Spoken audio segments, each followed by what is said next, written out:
Okay, how to channel. Let's talk about healing.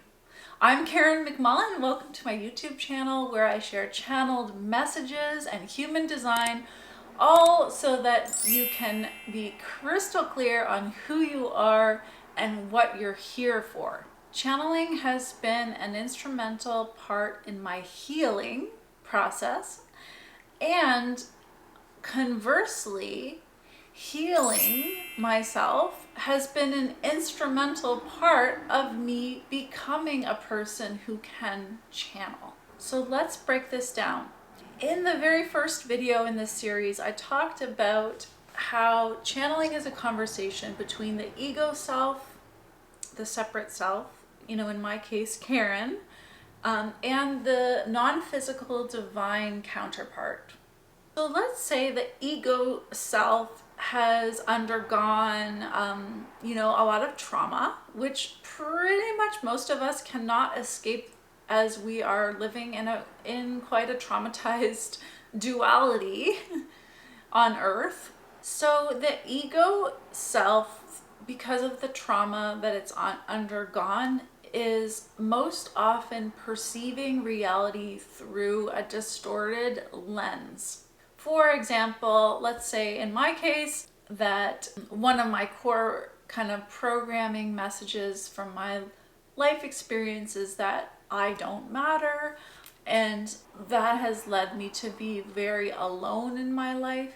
So I can perceive the world through that lens that I don't matter, I'm alone. And that leads me to interact with people in certain ways that are alienating, and I then create a self-fulfilling prophecy that affirms to me the reality that I believe is true. The separate self is really a lens of distortion through which I perceive reality. And this is really what keeps me in the illusion of separation, is these distorted lenses through which I perceive reality, because that just keeps me in my Karen identity separate.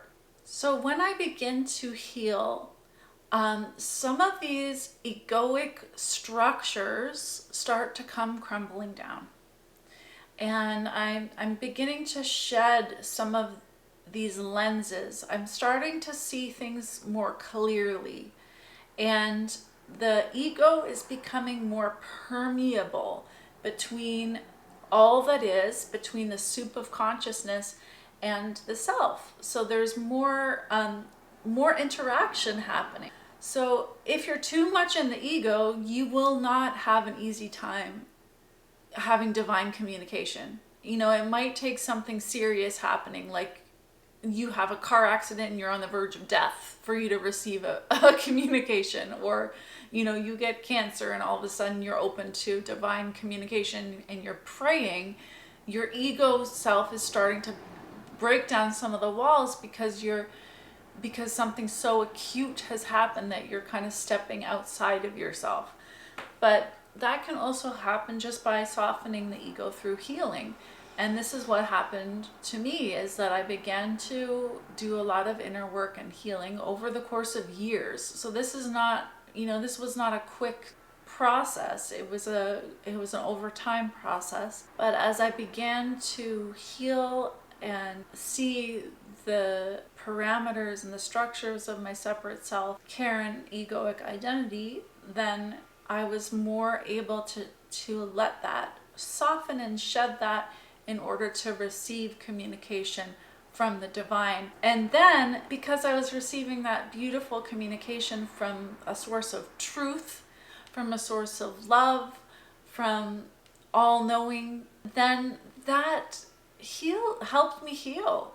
So it created more healing and guided me in my healing process. It really showed me, this is the way you need to go in order to self-actualize and become more yourself. And as I followed that, then I was able to more easily channel. I was channeling more clearly without as much lens of illusion, and all of that led to more healing. So it's like this cycle that self-fulfills. It's the more you heal, the easier it is to channel. the more you channel, the easier it is to heal. There is some nuance to that I could go into, but I'm choosing not to. I'm actually going to be sharing more about that in an upcoming free masterclass called Transmission: Discover the Mechanics of Divine Communication. I'm so excited to go more into some of the intricacies of this and how it actually plays out in real life in this masterclass. So you can check that out by joining in the link below in the description box. And you will need to join my Facebook group, The Grid Network for Light Leaders. So I hope you will check that out, and I look forward to seeing you again soon here on my channel. Take care.